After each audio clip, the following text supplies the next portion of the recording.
My name's Ross Patterson. I live in New Zealand. I've been researching these discoveries seriously ever since I met Jonathan Gray, which would have been in the early 90s, around about 1990, 1991. I was working at a Christian book ministry in the South Island of New Zealand, and I was tasked with organising a speaking tour for Jonathan Gray. And what he was sharing, what he was speaking on, was the discovery of Noah's Ark, discovery of Sodom and Gomorrah, the discovery of the Red Sea crossing site, the discovery of Mount Sinai in Arabia, and the Ark of the Covenant. And when I reviewed the material, I'd had heard of the Ark of the Covenant discovery some years before by a guy called Ron Wyatt, but I hadn't taken it too seriously. But when I was shown Jonathan Gray's newsletters that he was publishing at the time, it gave a lot more detail. And as I went through the material and was thinking about an itinerary for Jonathan Gray, I was thinking, wow, this stuff is either a very elaborate hoax or they've actually got something here, because it was documenting, here's the site, for example, of Sodom and Gomorrah, here's the site of Noah's Ark, here's pictures of it, here's how you get to it. For example, at Noah's Ark, there was pictures of the visitor centre, which the government had built only a matter of years before. So I was thinking, this is either quite an elaborate hoax, or they're actually reporting something which we're not hearing in the mainstream media so much. And so I started researching separately just to see, does it stack up? And everything I could check out agreed with what was in this newsletter. So as I took Jonathan around New Zealand and heard him speak each night, it was quite eye-opening, shall I say. We had large crowds of people come. He got radio interviews. We had, in some meetings, overflowing, people standing at the back of the halls. You could see the interest in the public with these things. So what year are we talking about, Ross? This is about 1991, from memory, 92, somewhere around there.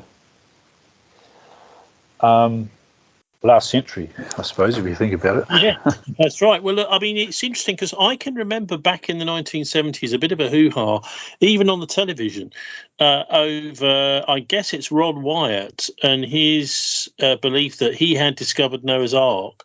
I mean, in fact, Right. there were headlines in the newspapers. Looks like Noah's Ark may have been discovered, blah, blah, 1970s. So how was what Jonathan was doing related to what Ron Wyatt had been up to, the American? And am I right in thinking Jonathan was from Australia originally? I understand he was born in New Zealand, but he was working in Australia when he heard about Ron Wyatt's claims. And the story that Jonathan tells is he got shown Ron Wyatt's materials and set out to disprove them. This is the story that he tells. And so he went to meet Ron Wyatt with a briefcase, he says, full of objections, and went through them with Ron Wyatt. And by the end of his interview, discussion, call it what you want, he was a convert, if you want to call him that. Then he made his own trips to the Middle East. He made a trip to Turkey to visit the site. And in his meetings, he'd show slides of his trip to Dogubizit and the areas over there.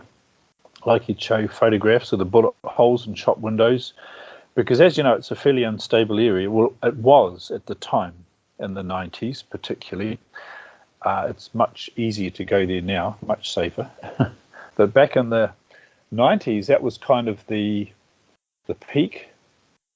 The 80s and 90s was the peak of the uprising. There's a separatist movement run by the PKK. Have you heard of the PKK guerrillas? They've been fighting for independence, an independent Kurdish homeland Well, for that's right. many years. This Kurdistan is kind of divided up, isn't it, between, I believe it's Turkey and Iraq and Syria. In fact, I can remember 1990 when we were actually reporting at the BBC about the first Gulf War.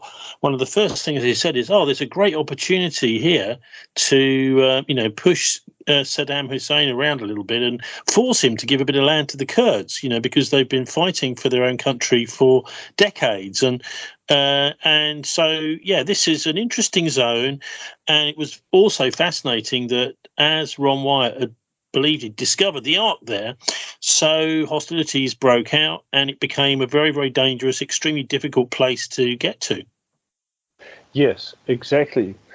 And it was during the Gulf War that the Kurds, I guess, were told, here's an opportunity to carve out a piece of Iraq. And we know from history, Saddam Hussein gassed a lot of the Kurds, using chemical weapons. Very sad.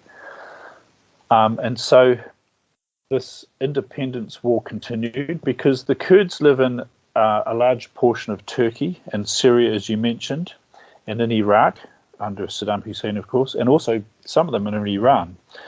And they would love to have their own homeland. But of course, these countries don't have any desire to carve off large portions of their nation to give to another group, because a lot of this area has a lot of oil in it too.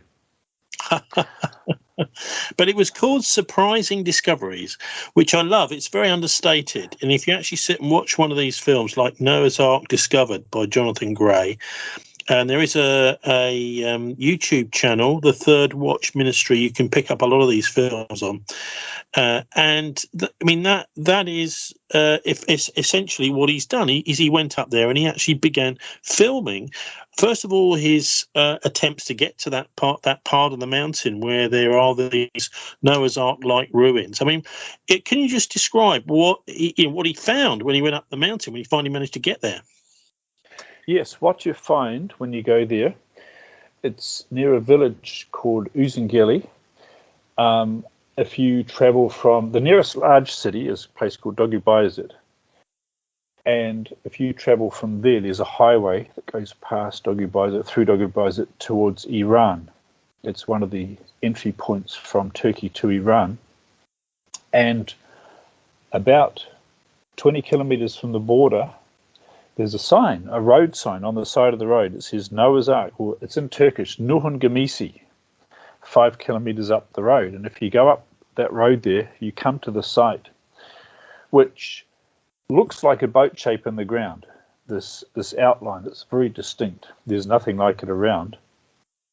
When you measure the site, and we've done this a number of ways with tape measures, we've used GPS, using the calculation between 2 points on a sphere, you find that it is exactly the 300 biblical cubits as mentioned in the Bible.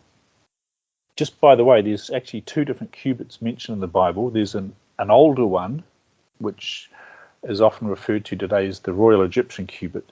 And using that one, it's exactly the right length. And so this is the site that Jonathan Gray was sharing, along with his experiences of traveling in that area at that time. It was much more like the Wild West, quite lawless, shall we say, back in the 80s and 90s. In fact, there was one time when Ron Wyatt was researching the site where Kurdish guerrillas came along and the army commandos who were protecting them shot and killed 6 of them.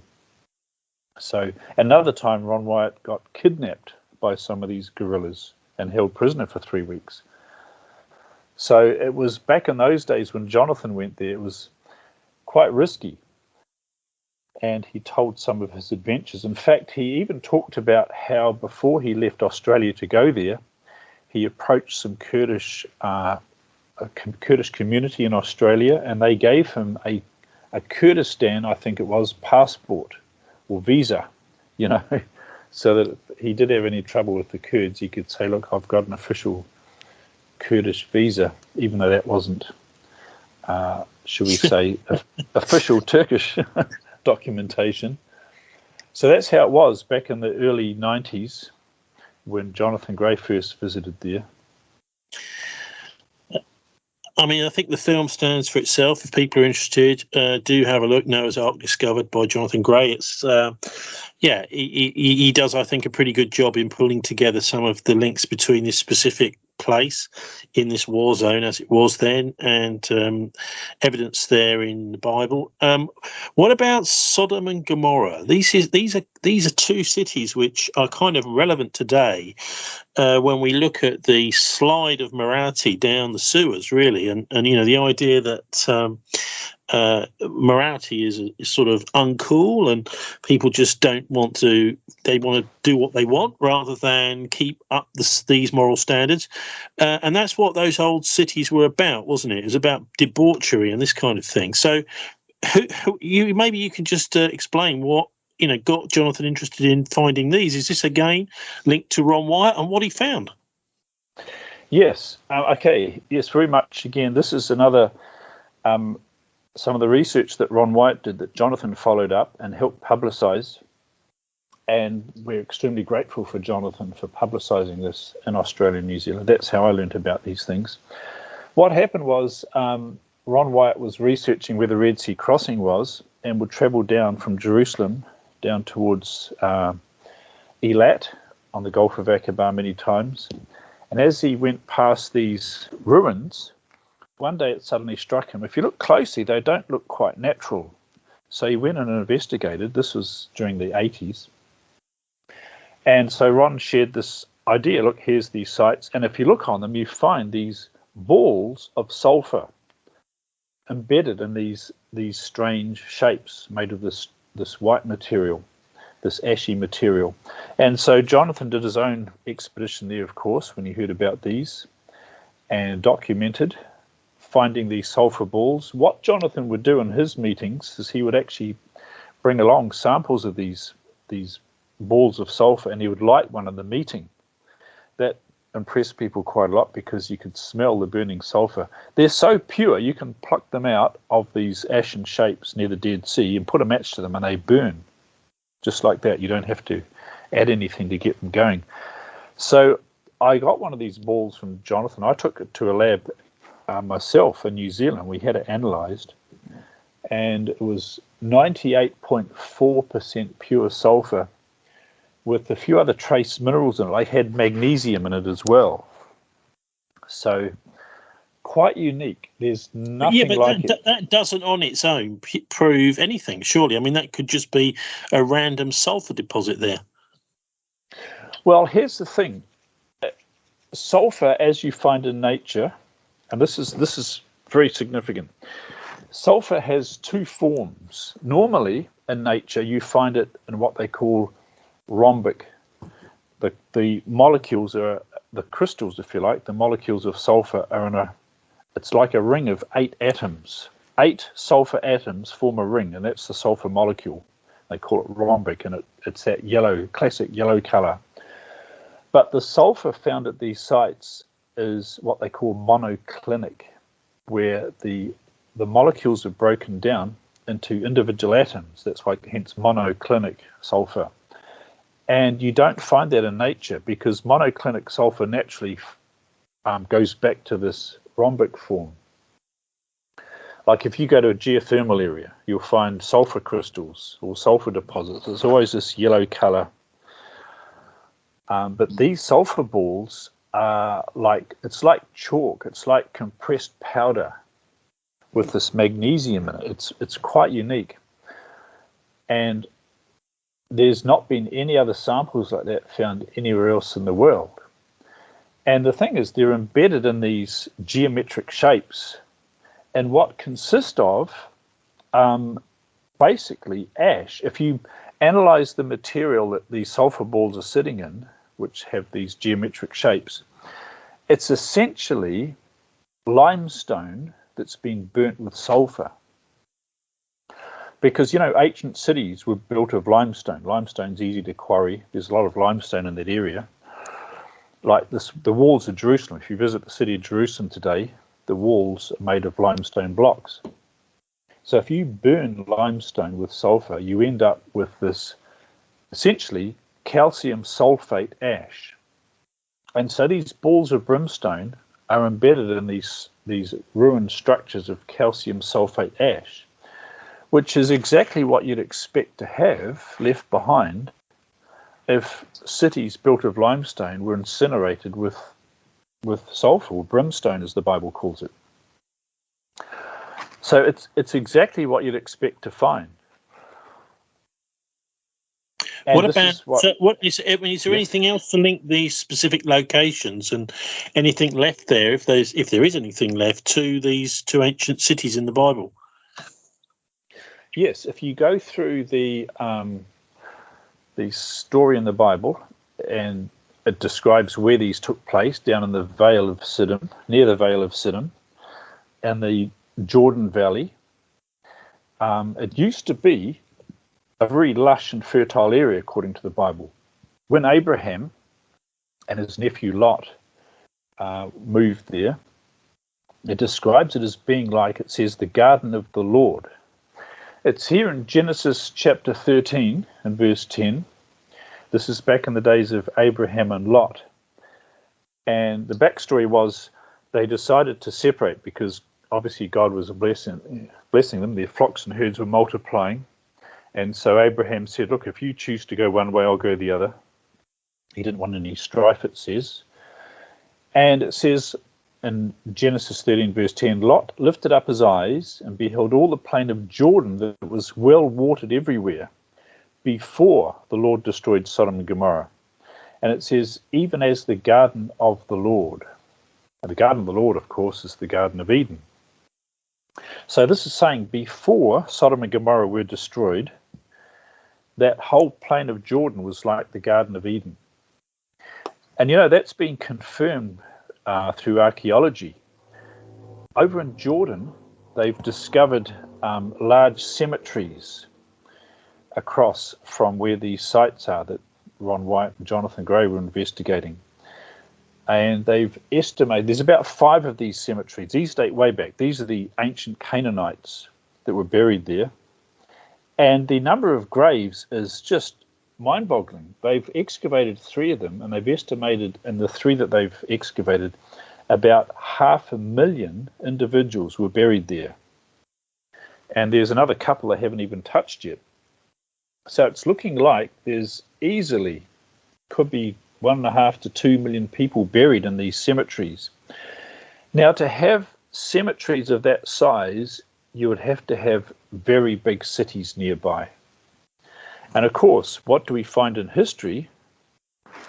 Can you think of any large cities that were in the Jordan Valley? And of course, Sodom and Gomorrah. There's nothing there now. It's a desert. It's a very barren, bleak area today. So these cities of Sodom and Gomorrah were huge. We talk about disasters of biblical proportions. It really was. These were massive cities living in this beautiful, well-watered area. And what's interesting, in these graves that they've been excavating in Jordan, they find the people were buried with jars of food for the afterlife. How a lot of ancient cultures would send the dead on their way with things for the afterlife. And when they've investigated what food was buried with these people, they find a huge range of products: watermelons, peaches, apricots, pomegranates, wheat, dates, plums, barley, a whole range of stuff, which shows it was a very fertile, very lush area. But of course, if you go there today, it's actually quite barren, except around the Jordan River where they irrigate. That's amazing, absolutely amazing, really. And also, I think you've done a pretty good job, a bit like Jonathan was trying to do with Ron Wyatt, with me. I'm asking you for the bit more evidence, and of course, the evidence is there. You've got it. Again, so that particular film is called The Lost Cities of Sodom and Gomorrah by Jonathan Gray. Once again, very understated title called Surprising Discoveries. I would say mind-blowing in a way. But you mentioned briefly there something about the Red Sea crossing, because I understand this is where the Red Sea parted to enable the Jews and Moses to get away from Egypt. Is that right? Yes, exactly. This is another one of those amazing stories in the Bible, which people read and think, well, that's a lovely fairy tale. But it's not written in the Bible as a parable or an analogy. It's written as history. And if you go through the clues given in the Bible, work out what would the Exodus route be, where does it take you to? Now, there is a traditional Mount Sinai, which, for years and years, tourists have gone there. There's a monastery there called St. Catherine's Monastery. However, if you take that as the mountain they went to where the Ten Commandments was given and work back from that, you end up with a crossing through the Gulf of Suez, and nothing's ever been found there. You have lots of question marks. Where were these points along the way before they came to Mount Sinai? And you look at the maps in the back of a lot of Bibles, they've got question marks on the place names. Whereas Ron did some research, and of course Jonathan followed up with this. Jonathan did his own dive trip to the Red Sea when he heard about the location. He hired some divers from Israel, and they went down and checked this location out. And it makes perfect sense. It's a place not in the Gulf of Suez, but on the other side of the peninsula in the Gulf of Aqaba. And what's fantastic about this location is two things. If you look at the whole of the Exodus route as described in the Bible, not only where they traveled to the Red Sea, but the mountain they came to after they crossed the Red Sea, there's a fantastic candidate for that in Saudi Arabia. And interesting, the Bible itself says Mount Sinai in Arabia. And so the whole picture works. You've got the Exodus from Egypt. They traveled for a number of days through the desert. They came to this place where the Bible says Pharaoh would say they're entangled in the land. The wilderness has shut them in. So they were trapped in this rugged area. They were on a beach with the water in front of them, Pharaoh's army coming behind. Then they had to cross through the Red Sea along the seabed. So you had to have a seabed that was you could walk on it if the water was taken away. You cross that, you come to an area where the other events of the Exodus took place, like the bitter waters of Marah, a place called Elim, and then they came to Mount Sinai. And this place in the Gulf of Aqaba fits right into that storyline perfectly.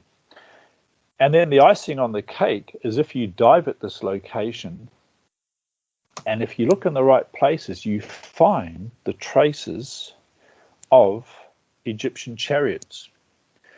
Now, just to clarify that, it's been a long time since the Exodus. It's been 3,500 years. That's a long time. So you're not looking for a museum on the bottom of the Red Sea. Wooden chariots don't last that long.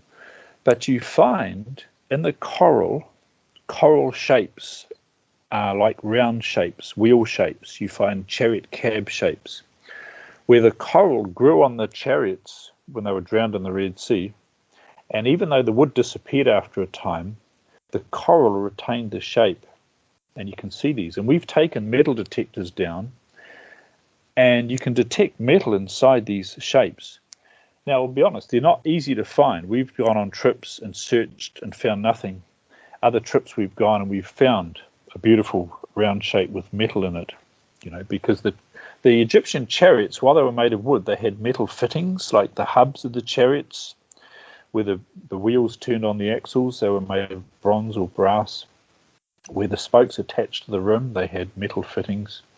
And you can detect the traces of these metal still in the coral. So it's the discovery of this place was, first of all, looking at the Exodus route and saying, okay, where's the most logical place for them to cross the Red Sea to get to Mount Sinai in Arabia? And the evidence found in Mount Sinai is fantastic. The real Mount Sinai in Arabia. It's a place called Jebel el-Lawz. And what they've found there is amazing. The carvings on the rock, they show there's this altar at this mountain with Egyptian Apis bulls carved on it. and there's an encampment. They found a cemetery there of thousands of individuals, and we know from the Bible story that thousands of people were killed at Mount Sinai during the apostasy of the golden calf incident.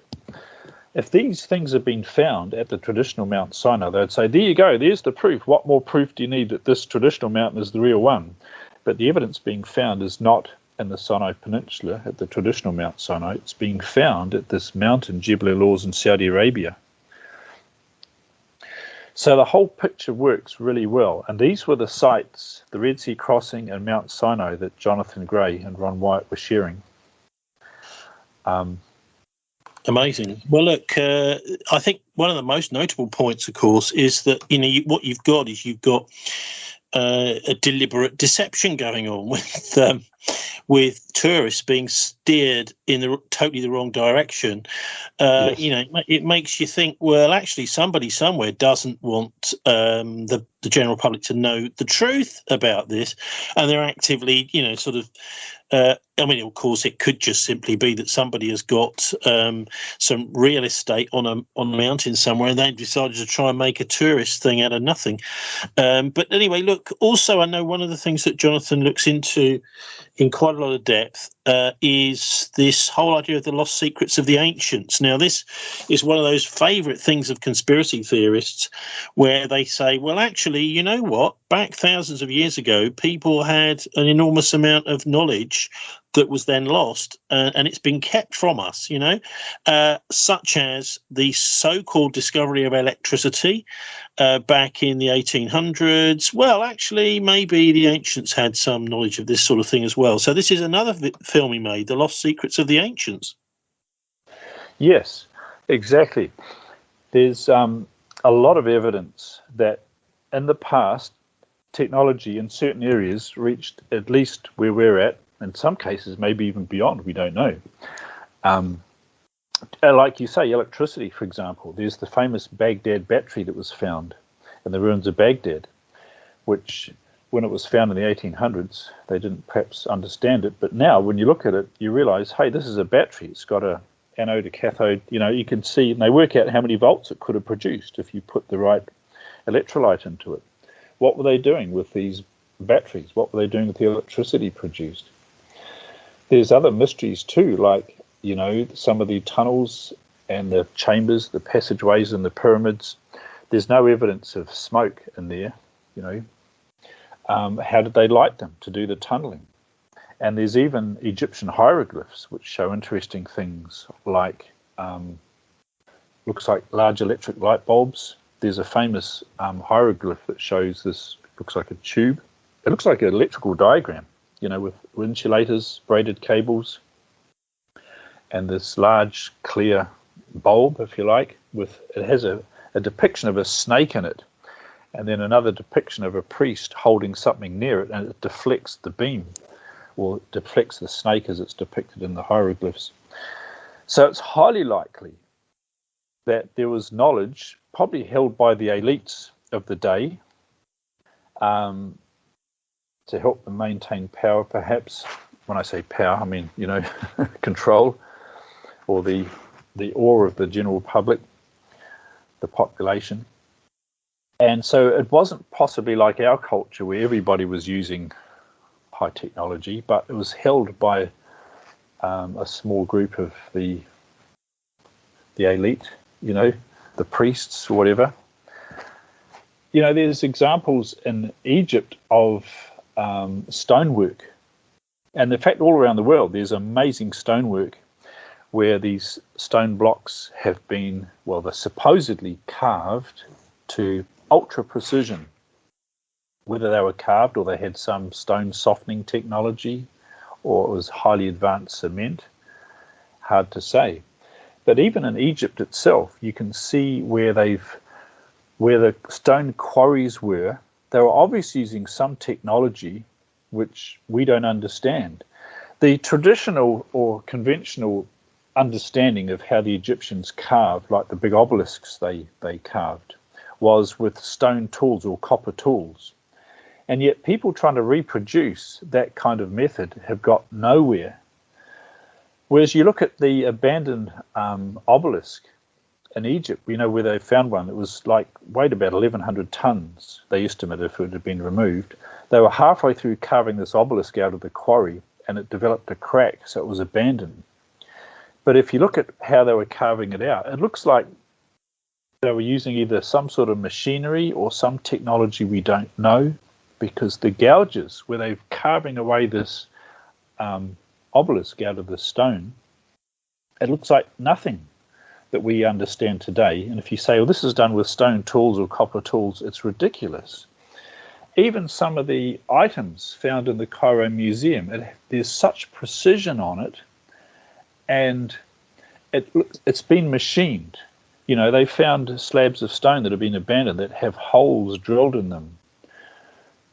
Clearly they were using lathes. Some of the stone vases are carved with such precision, you realise this is done on a lathe. Well, look, this is all to do with technology, isn't it? And I think that's quite clear, isn't it, through the ages, that technology has been, I mean, even if you go and have a look at, say, the replacement of horses in agriculture with tractors, basic stuff like this, it's who owns and controls that technology that really counts. And those, the people who are actually doing the work very rarely actually own their own technology, so that it's the owners of the technology that win. I mean, you could almost make a Luddite out of me, saying, well, we don't really want this technology unless it's something which the productivity can be shared around a bit, rather than it's all taken by the people that own it. So this technology is a very powerful thing. Yes, absolutely. And clearly in the past, there has been very high technology. Even like some of the temples in India indicate high technology of the past. We're going back a couple of thousand years. Technology which we thought was only invented in the last couple of hundred years. There's depictions of people riding bicycles in temples that are a couple of thousand years old in India. There's other things which we look at and we don't understand it. There's some carvings that look like somebody's holding a tablet or a cell phone, and tapping your finger on it. Well, look, I mean, you're going a little bit Eric von Daniken or whatever on us now, with the Chariots of the Gods. That actually, there's this secret thing with aliens. But look, let's just stick to the Bible. So the Ark of the Covenant, maybe we can finish by looking at that. That's one of the longer films, Searching for the Ark of the Covenant by Jonathan Gray. Another one of his surprising discoveries. Yes, well, that's a very, very interesting area. And of course, probably the most, when I share these things, that's the most controversial discovery that Ron Wyatt worked on and Jonathan Gray shared. Jonathan wrote a book on it called The Ark of the Covenant. And I've done a lot of research on this. I've actually visited the Israeli antiquities and spoken to people.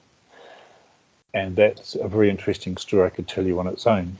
Because here's the thing, if you approach the Israeli antiquities, this is how it used to be anyway, and ask about this discovery, ask about Ron Wyatt, you'll get a standard denial letter.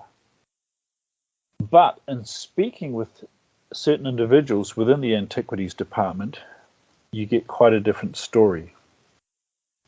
I'll tell you a little story I had, an experience I had myself. This is firsthand. If this discovery is there would be a tunnel leading from underneath the city of Jerusalem from a quarry called Zedekiah's Cave. Are you familiar with that? Zedekiah's Cave. Anyway, on the north side of Jerusalem, there's this quarry. And if the Ark of the Covenant discovery is true, there's a tunnel leading from that quarry to the north of Jerusalem, maybe about 140 meters long.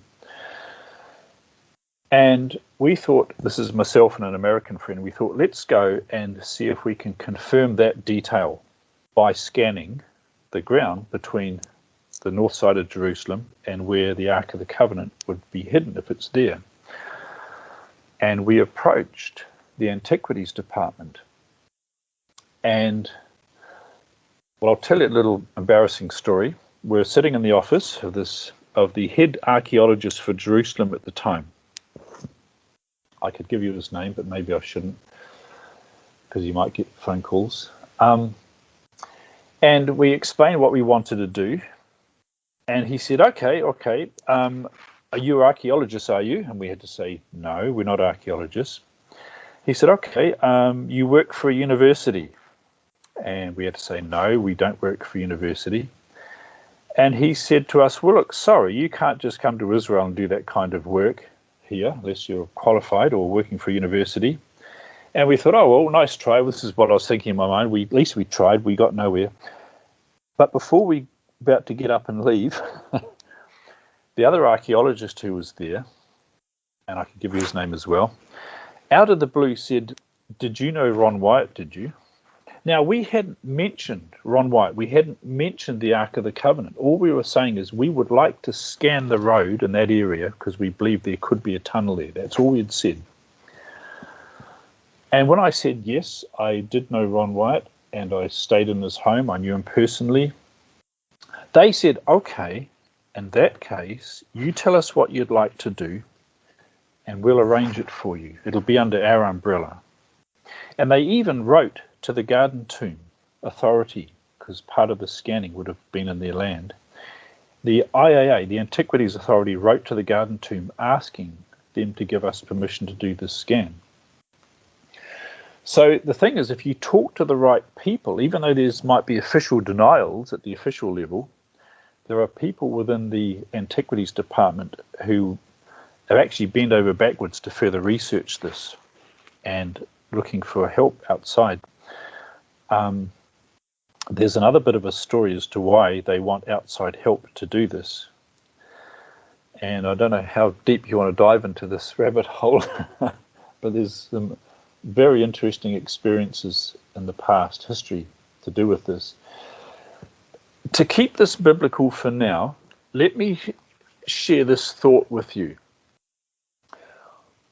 What Ron Wyatt claimed and what Jonathan wrote in his book is quite radical. I guess you may be familiar with this. And the whole scenario is not just about the Ark of the Covenant having been hidden in a cave back in the days of Jeremiah, because the scenario is this. About 600 BC, give or take a little bit, when the Babylonians were coming to invade Jerusalem, the Ark of the Covenant was hidden by men in Jerusalem. You know, there's different theories. Did it go to Ethiopia? Did it go to somewhere in Egypt? There's even legends that went to Ireland, you know, that sort of thing. But the scenario is, and this ties up with the Apocrypha, which is not part of the Bible, but it has some history in there. It was hidden in a cave about the time of the Babylonian invasion by men in Jeremiah's day. And what Ron Wyatt discovered, this is the amazing thing, is that when Jesus was crucified on the cross, the Bible says, it's in Matthew 28, I could give you the reference if you like, it says, the earth did quake and the rocks were rent. And shortly after that, the soldier thrust the spear into Jesus' side, it says in John chapter 19, and out came blood and water. Now that blood and water flowed down the crack that the earthquake had created at the foot of the cross, down into the cave where the Ark of the Covenant had been hidden, secreted away nearly 600 years before, and landed on the mercy seat of the Ark of the Covenant. That's what Ron Wyatt shared as his discovery. That's what he found had happened beneath the Calvary escarpment. When he discovered the Ark of the Covenant, he found dried up blood on it. And when he had it analyzed, it was human blood, but unique human blood. Human blood belonging to a person that had no earthly father. All the genetic material from the mother was there, but on the male side, the father's side, there was only the chromosome to determine that the child would be a male. Nothing else. So this was a non-human father. And that, of course, fits the Bible where it says a virgin would conceive. Now, when I first heard about this, I thought, wow, that's a bit far out there. when I got to know Jonathan and listened to him share this, I did a lot more study saying, does this work theologically? Does it make sense that the blood of Jesus would go down and land on the mercy seat of the Ark of the Covenant? And I can tell you, after doing close to 25 years of study on this, it fits perfectly in two areas. There's two aspects that I share that this discovery fits to a T. And if you've got a little moment, I can explain both of those. Would you like to hear the two theological aspects that I believe this discovery... Well, I think it's fascinating that you're able to take on some of Jonathan's work. Please go for it, yeah. Okay. I'll give you the two, shall we say, biblical confirmations of this discovery. One is that when the Old Covenant was formed, you know how God led the children of Israel out of Egypt to Mount Sinai, and he came down on the mountain and spoke his 10 commandments. You know, the old 10 Commandments movie depicting that. It's a story straight out of the Bible. And then the covenant, what we call the Old Covenant, was ratified between God and Israel. You know, we call it the Old Covenant. This is the covenant that the Israelites were under. And if you look at the ceremony that Moses did to ratify that covenant, in that ceremony he took blood and water and he sprinkled what was called the Book of the Covenant. Now, that was a foreshadowing. That was a type. You know, in the Bible they talk about types, the typology, where the Old Covenant symbols pointed to the reality. For example, the lamb that was slain day by day in the Old Covenant temple symbolized Jesus. He was the antitype. Well, if you look at what was the antitype of what Moses accomplished, what he did in that ratification ceremony, the antitype meant that the law of the covenant had to be sprinkled with the blood and water. And so how was God's law sprinkled with blood and water in the new covenant when Jesus died? Except it be that the blood and water went down that crack and landed over the law that was still inside the Ark of the Covenant. That was God's law. After he'd spoken it from Mount Sinai, he wrote it on tables of stone. And you read in Jeremiah that the new covenant, he says, would be, he will put my law in their inward parts. This is God speaking. I will write my law in their inward parts. So when Jesus died and the soldier thrust a spear in, the blood and water went down the crack opened by that earthquake and landed on the Ark of the Covenant beneath the cross and ratified God's law as the law of the new covenant. Now, the other biblical aspect that fits this to a T is what the Jews did on the Day of Atonement. You know, the high priest of the Jews, every year, once a year on Yom Kippur, the Day of Atonement, put blood on top of the Ark of the Covenant. That was part of the Day of Atonement ceremony.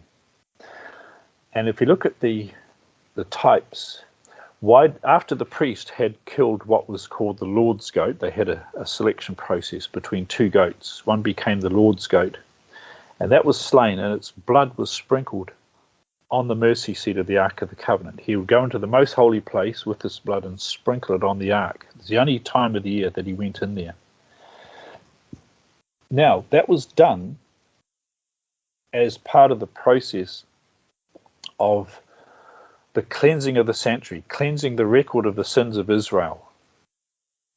And by sprinkling blood on the Ark of the Covenant over the law, that was like saying to the law, here you are, the price has been paid. This is the evidence that the guilty party has forfeited their life, and you do that by sprinkling the blood of the sacrifice over the law.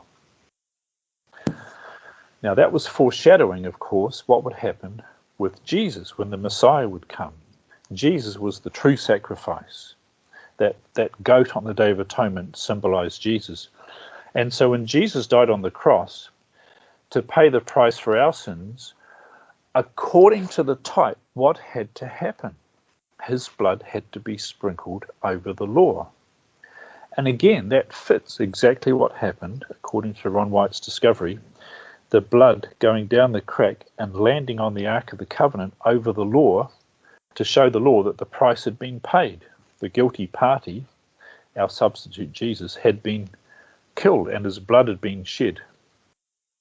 And so those two types, the ratifying of the covenant and the blood sprinkled on the mercy seat on the Day of Atonement, both of those indicated that Jesus' blood had to go down onto the Ark of the Covenant. And so, if you like, that's a biblical confirmation that the Ark of the Covenant was hidden there under the Calvary escarpment back in the days of Jeremiah. It certainly could be. I bet you the Pharisees and the Sadducees weren't expecting that when they arranged for him to be crucified.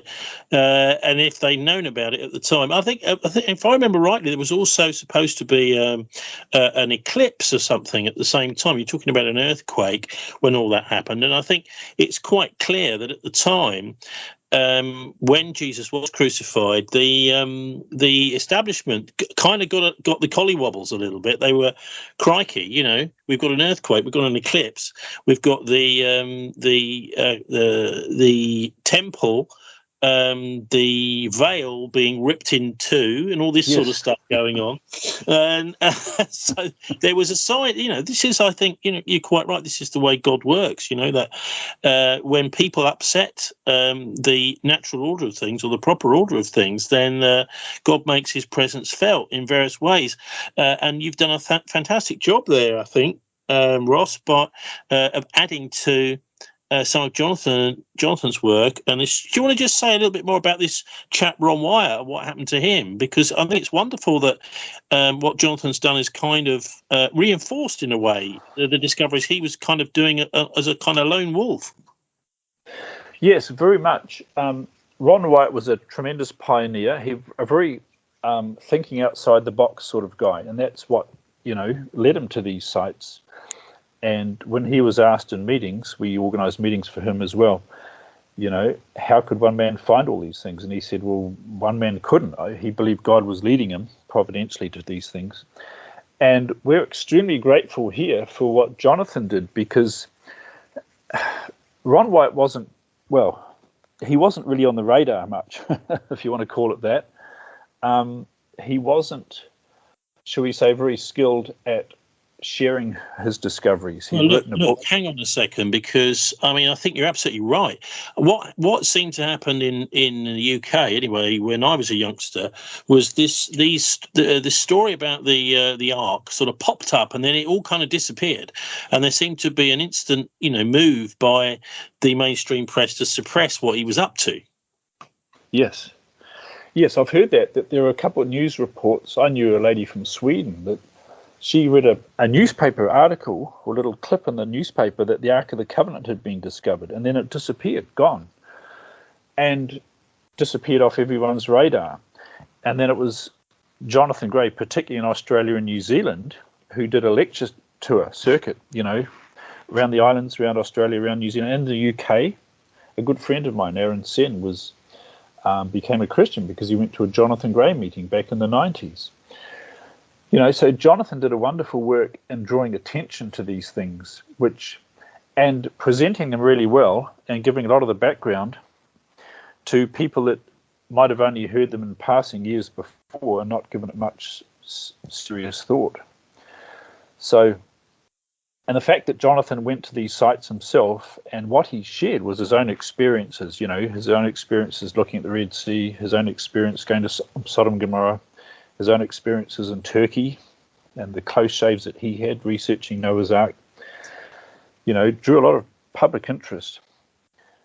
Okay, so my final question to you is, what's going on? If there is evidence backing, as it certainly appears, to Ron Wyatt's work and Jonathan Gray's work, how come it seems to be being so actively suppressed? The mainstream press don't seem to be interested whatsoever in something which is actually amazing, fantastic news. Well, if I can share an analogy, I know exactly what you're saying, and this is exactly what we find. These are significant things, and they're there. They can go and be investigated, but it's sort of like the silence is deafening from the mainstream media. Or when they do get reported, they get reported in a cynical, sarcastic way, And the analogy I would put to you is this: when Jesus came 2,000 years ago, he was the truth. He was the reality. This was the Messiah that Israel had been waiting for so long. But he wasn't exactly what they wanted. They wanted a warrior king to come in with an army on a white horse, and get rid of the Romans. Jesus was teaching like the Sermon on the Mount. What are the qualifications for being a subject of the kingdom that he was setting up? It wasn't we're going to get rid of the Romans. It was you need your hearts changed. And so the establishment rejected him because he wasn't what they wanted. Yet nevertheless, he was the truth. He was the reality.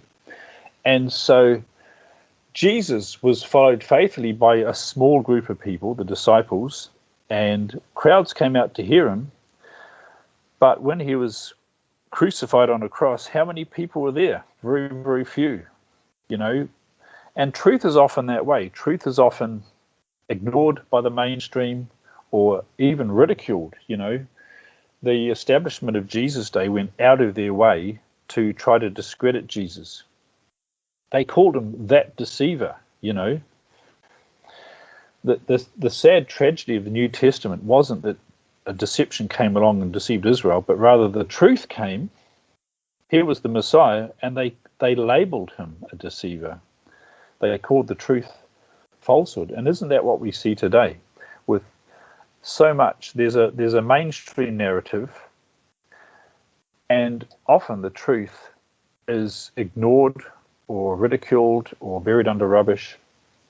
We know there is a lot of falsehood around today, but if you dig deep, the truth is there, and the truth can stand up to close investigation. I've been to the Middle East myself about 15, 16 times now, investigating these sites, and it's all there. It's there to be researched and discovered. And there are now other ministries, there's other groups you can get on YouTube, and there's a lot of different groups have done their homework, shall we say, stepped outside the box of the mainstream narrative, and gone and proven, yes, these sites are there. There are sulphur balls there. There are shapes in the ash there. We've got thousands of universities around the world and history departments and theology colleges. They don't seem to be interested. Well, maybe it's the implications